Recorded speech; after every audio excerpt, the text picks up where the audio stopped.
Here with world champion, world record holder, Olympian Christian Coleman, sprinter. Yes, your resume just keeps getting longer and longer and longer. yeah. What's it like to be home? You happy to be home? I'm super humbled and just like grateful for the support that I have. Yeah. It always feels good to come back like where you have actual memories of like doing workouts when I'm 8, 9, 10 years old. To have all my family here and to have all the kids from like the surrounding area to come back and just, let them actually feel that like, I'm just like them. I started right here and just kind of like took the proper steps to take it to the next level. And so, I don't know, I feel like the sport has given me so much. This is just my opportunity to, give back to it. And so it's really just a humbling and grateful feeling for me. It's fun to watch the interaction with all the kids that can't wait to take a picture, get your autograph, just talk to you a little bit. Yeah, definitely. Which is a crazy feeling because I feel like I'm just a normal guy, and definitely regular, especially with my family being here too. Cause to them, I'm just like, I'm either, little cousin or little brother, or son, nephew, whatever. So it's just, I don't know. It's a crazy feeling, but I just, like I said, I more so look at it as just a blessing, and I'm super appreciative of just people that even feel the need to ask me for a picture or an autograph. Makes me feel really good about like the path and what I put into the sport. And also just give me the motivation to keep going because I know that there's people supporting and people watching me too. Well, you are inspiring the next generation of track and field athletes. Yeah, I think that's what it's all about. Like, especially because like when I was coming up, in Atlanta, I feel like for me, I looked up to a lot of like football players, basketball, baseball, and there wasn't many big time track athletes from the area that were like doing it at a high level that, really showcased it to where, like some of the other sports did where it's just like, I really want to be like this person. Yeah. So it's just like, for me, I feel like obligated to like, since the sport has afforded me and put me in the different type of position, that to give back as much as possible and to just be visible as much as possible for them to see like what's actually tangible and possible to accomplish for them in the future. And I think like just having the support from the kids is just like, to me, I just feel like I said, like that's my obligation to be visible, to give them somebody to actually aspire to try to be like. You've been giving back for a long time because you've had a long, successful career. I remember watching in Rio. I was in Rio in 2016, and that was your first Olympics, and it's been an amazing journey since then. Take me back to the Olympics in Rio. What was that experience like, that first Olympics for you, being part of everything about it? Man, for me, going into Rio, I was more like just a deer in headlights, because I was still a sophomore in college. I wasn't necessarily really slated or expected to make that team. So when I kind of like made the final at the Olympic trials and then like elevated and like actually got 6 at the trials and then made it onto the actual team, I don't know, it was just like a crazy feeling and a whirlwind of emotions because it happened for me so early. Like I was 2 years out of high school. And going into the Olympics, I just kind of looked at it as just an opportunity for me to just soak up all the knowledge and just, learn from a lot of the veterans. And I think it just really sparked something in me and gave me like the actual like vision of like what was possible for me in the future. And so from there, I went back to school the next year at 2017 at Tennessee. And I don't know, having that experience of competing against like professionals and at the highest level and then going back to college, it's just like I knew like what was gonna, happen for me, and kind of just took it to another level and never really looked back since. So yeah, I was gonna say your fire was already lit, but did that like turned up the ignition? Man, that turned it up like 100 more notches, like to actually be in the fire and actually like be there amongst people who you look up to and amongst people who are doing it at the highest level, and to know that I'm actually here, like, and I earned my spot to be here, and I felt as if like my ceiling was just so much higher. Like just having that little taste definitely just sparked something in me to like really want to take it to another level. And now we're sitting here with Paris on the horizon. Yeah. And coming fast. Coming fast. And so the preparation started a long time ago. Like, so for me, it's just continuing to doing the same things I've always done. Continuing to doing the things that I've done since I was a kid, like just running track. and not looking at it as any different and not trying to put any more pressure on it. Just go out and do what I know I can do well, and I know when the time comes, like, I'll be prepared. Take me to the start line. I mean, you are known to be so fast out of the blocks. Right. I mean, your reaction time is insane. Insane. Right. Take me to the start line. What are you thinking? What are you feeling in those moments? Ooh, I think, like we were mentioning before, track and field is one of those sports where you just have to really be in tune with yourself. Yeah. You have to really just be grounded. And I think in those moments, like, that's where you just really feel it the most, where it's just like, I don't want to be too much in my head telling myself to do more than what I know I'm capable of doing, or any less than what I'm capable of doing. Just trying to find like an even ground and frequency to where it's just like you're just kind of at peace and like not having a lot going on in your mind. It's like, because when you get to that point, you know, the hay is in the barn, is like they like to say. The work has been done. Like, there's nothing more you can do there except for get out of your own way and just let your body just naturally do what you just programmed it and coached it to do time and time again. So in those moments, just trying to just bring like a calmness and peace over myself, and just getting out my way and letting my body just kind of take over and do what it's naturally supposed to do. Like, slow everything down so you can be the fastest man in the world. Exactly, which is a little bit of an oxymoron, but like, you run your fastest times like when you feel like everything's kind of moving in slow motion. It's a crazy feeling. It's what everybody talks about, that zone. Yeah, the zone. It's just like, I think, and as I'm evolving as a sprinter and getting better and better at the craft, I'm just learning so much more as I go through it, and learning so much more as I gain experience. And it's like you can't really replicate experience. And so, like, running in Diamond League finals and World Championship finals, I feel like has just ultimately prepared me for like the type of athlete that I am today. And like you mentioned, being in that zone is really just like being in tune with yourself. And like, even though everything is moving so fast around you and you're giving a maximum effort, it's like in your mind is moving at a slow pace to where you're able to be in control of everything that's happening. It's an exciting feeling, and I feel like it's a feeling that you continue to try to chase to get better at. So. And then you hit the finish line, and I think of that painting that one of the students made for you, and that look on your face, it just says it all. Right. Yeah, and I think when you come across the finish line, it's just like a few seconds after that, it's just like it kind of clicks and like everything just kind of comes back to you, and like you come out of that zone, and now you're just back to normal, and like all the thoughts like come back to you, and now you can finally hear the crowd again, and you go from like not thinking about anything at all to just kind of like feeling all the emotions and feeling everything that's going on around you. So I don't know, I feel like track and field deserves like much more respect and much more coverage because of just like the type of athletes that are in this sport are just like displaying a different level of like greatness. It's not like any other sport where you can kind of pass the ball to your teammate. You don't get an opportunity to come back in the second half or in the fourth quarter if you didn't have a good first quarter. It's kind of like all or nothing, and especially on that day. And so to me, I feel like it's the epitome of sport and the epitome of competition. And I think that's why I like it the most, that it requires such a high level of competitiveness and such a high level of focus. And I don't know, I've dedicated a lot to the craft, and I just look forward to more and more of creating those moments and being in that zone. It takes a real mental toughness. I've heard it described as a lonely sport because, it just is you, and it's all on you. What do you draw on when it gets hard, challenging, and those really tough times come? Oh, for me, I would say just remembering why you started and remembering the people that have come before me that have made sacrifices for me to be in a position. Everybody that's out here today, like, my family that I know are back home rooting for me and supporting.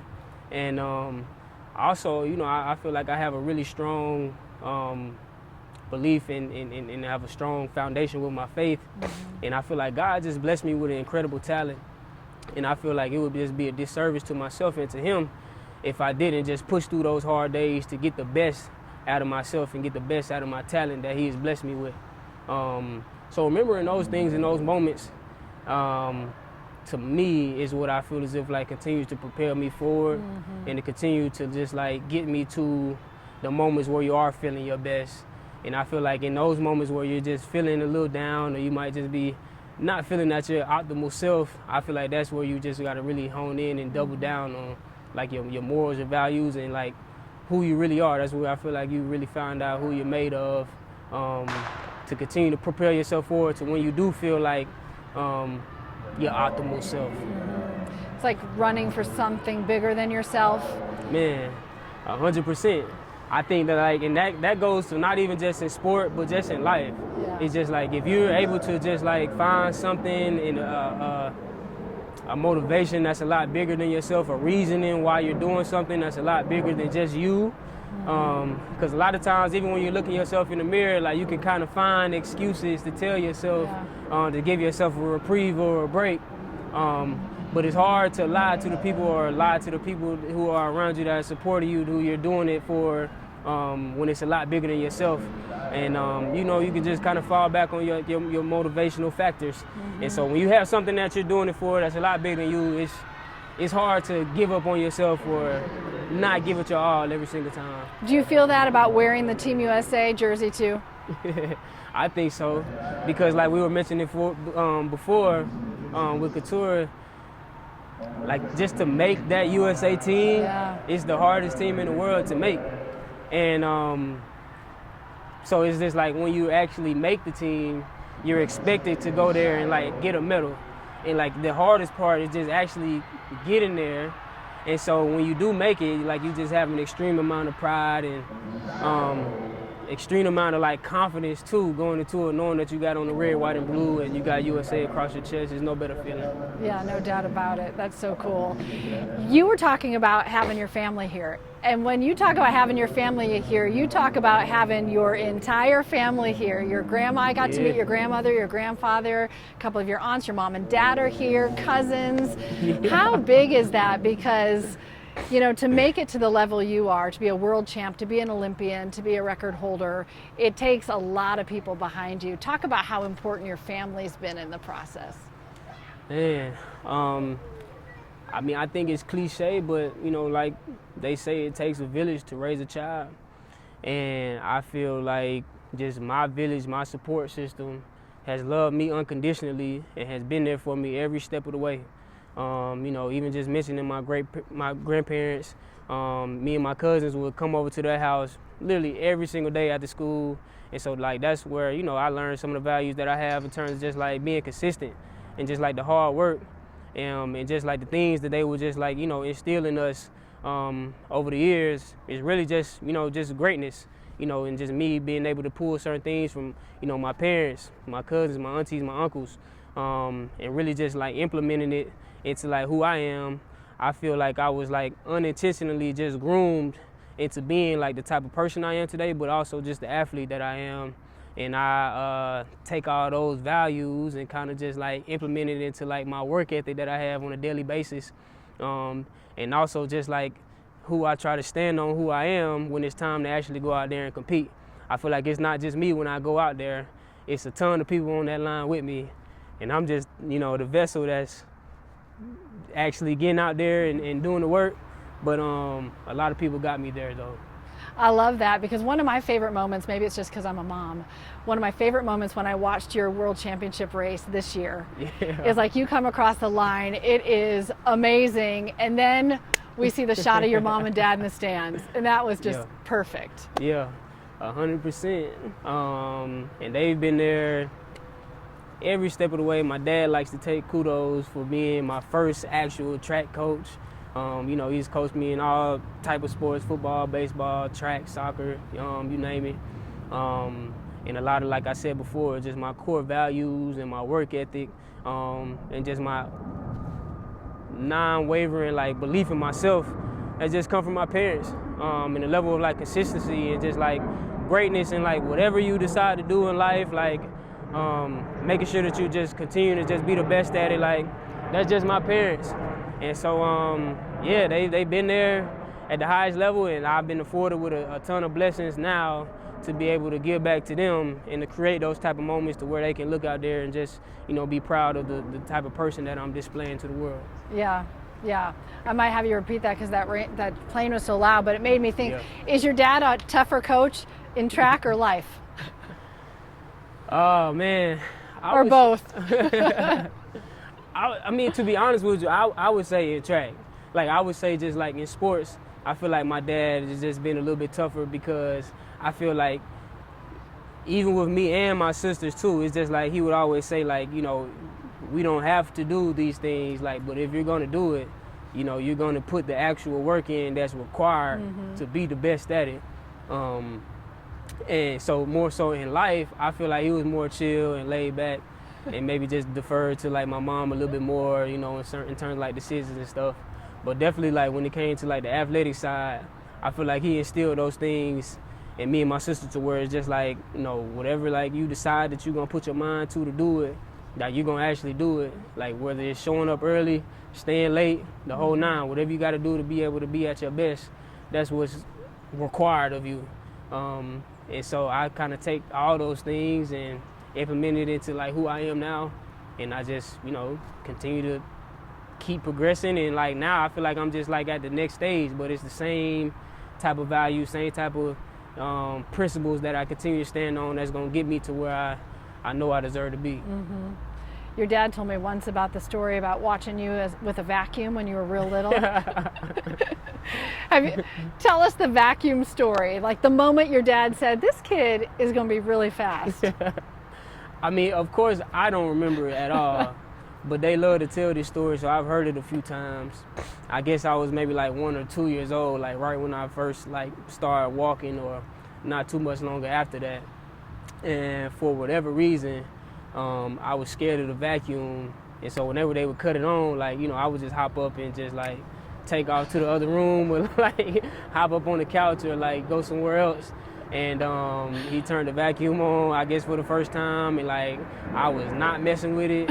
And so I hopped up and took off, and like from there, that's what he kind of claims to say that he, seeing that I had like the it factor to where I was able to just kind of like pivot on a dime and like accelerate. And I'm like 1, 2 years old, but like, I don't know, it's a funny story, but I think it does go to show that it's just like, I feel like I have been doing this pretty much my whole life. Like, even like growing up around here, like playing football, running track, like even just on the playground, we playing hide and seek, we playing tag, like that was just always my specialty. Like, especially we playing like touch football or whatever. People wanted me on their team just because like I get the ball and I just run around, like, Totally. And that was just always my specialty, just being fast. So it's a God-given talent and a God-given ability, and I've been able to just kind of just hone in on it and continue to perfect my craft, and then now being able to just display it at like the highest level. How much do you visualize now, Christian? Are you like a visualization person? Do you see yourself in Paris at the start line through that race? Yeah, I think like visualization for me is the biggest key factor in being successful, because if you can see it, I feel like then that's half the battle. Like you're able to achieve it. Like if you can just continue to just like visualize yourself in those moments, like even when it comes down to like smelling like what the track feels like, thinking about like who's gonna be next to you, like thinking about what it's gonna look like, what you're gonna be wearing, like seeing yourself from all different type of angles, and actually like going through the emotions and going through the feeling and going through the race in your mind before it happens. Like so that when you get there, it feels like you've already been there before, and you can just kind of go out there and relax and just let your body do what it's supposed to do, because mentally you've already been there, many times before.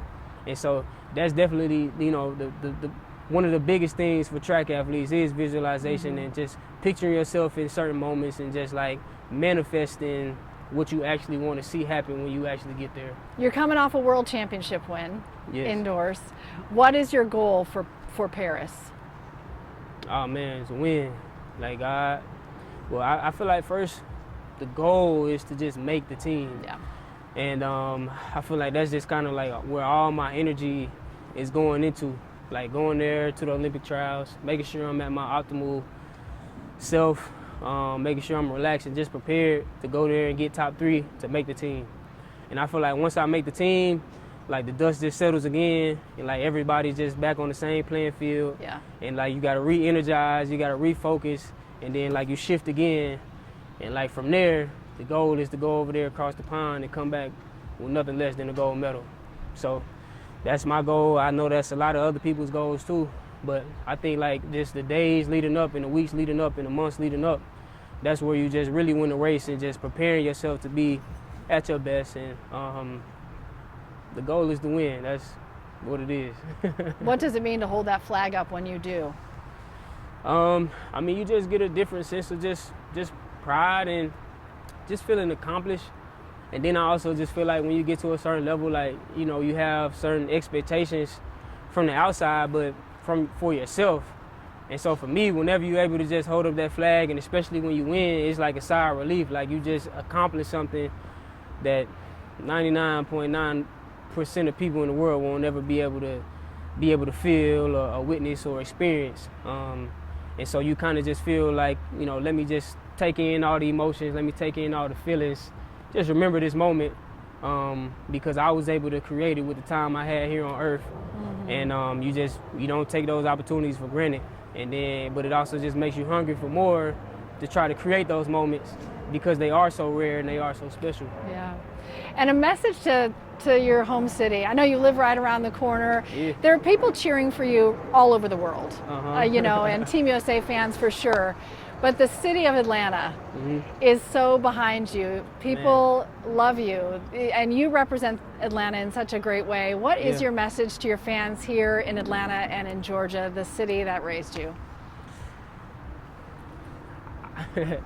Man, I would just say I love Atlanta so much. Like, Atlanta made me exactly who I am today. I feel like it's always in my blood, and I'm trying to just represent Atlanta at the highest level anywhere I go in the world.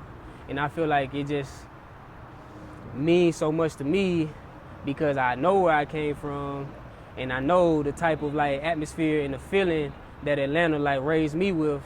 And so I know, like, even growing up, it's just like anybody who's representing the city at a high level and doing something special, whether it's like you're, I don't know, actor, rapper, dancer, doctor, lawyer, whatever it is, like if you're representing the city, like they really get behind you and they push you forward and they show a lot of support. And so to know that it's my time and like I'm at a position in life to where I'm doing some things at a high level, and I have an opportunity to do something that we've never seen before, I know that being from Atlanta, like I'm gonna have the support and I'm gonna have the backing. And I try to just represent at the highest level, and I try to just carry Atlanta with me everywhere that I go, because it's given me so much. It's like taught me exactly who I am, and like I said, anywhere I go in the world, like I'm trying to just represent Atlanta at the highest level. They're always thinking about you. I was wearing an Olympic shirt the other day, and someone came up to me and said, I remember watching Christian Coleman run at Our Lady of Mercy. Facts.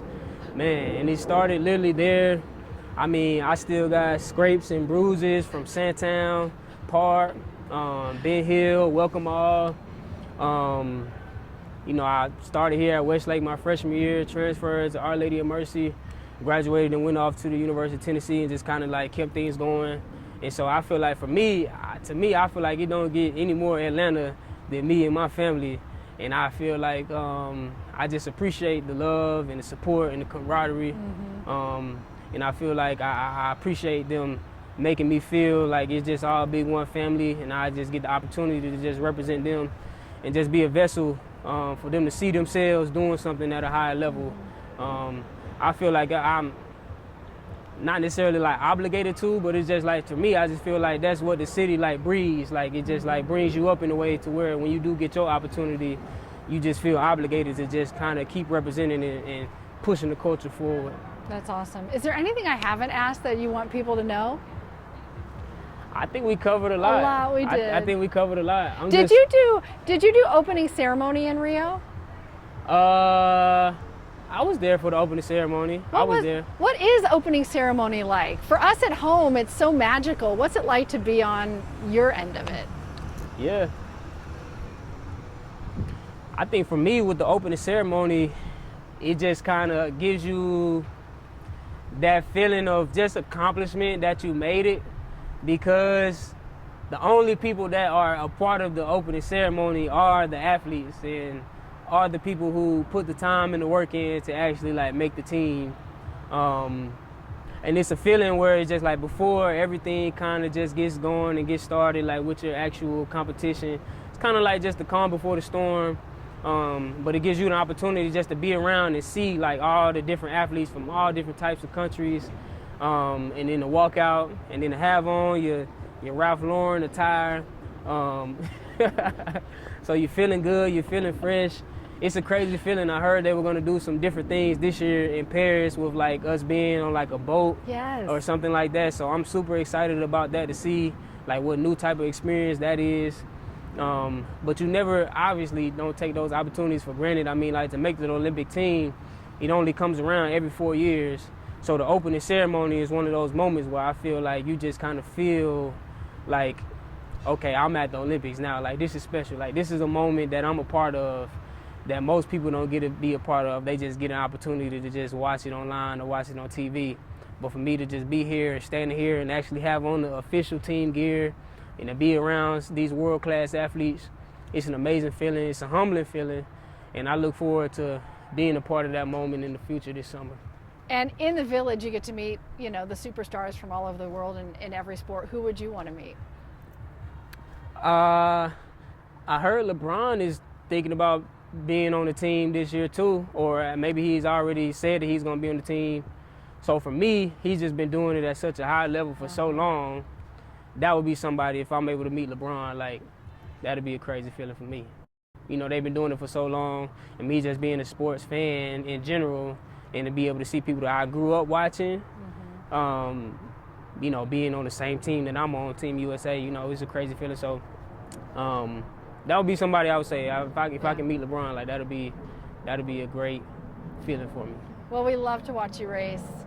And it's great to see you just with the people who love and respect you so much, appreciate the time that you give, and we are always cheering you on. Can't wait to see what the future holds. Yes, ma'am. I appreciate you guys so much, and I appreciate all the love and support, and I hope you guys continue to support me on my journey throughout the summer, and I'll be able to get out there and hopefully do some special things and make everybody proud, so I'm excited about it. Can't wait. Thanks, Christian. Thank you. Appreciate it. Yes, Thank ma'am. you so much.